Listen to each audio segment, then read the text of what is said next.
வணக்கம்.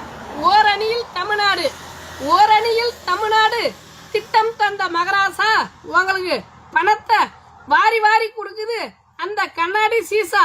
ஆமா, ஓரணியில தமிழ்நாடுன்னு நீங்க எப்படி சொல்றீங்க? வரலாற்றை சற்று புரட்டி பார்ப்போமா?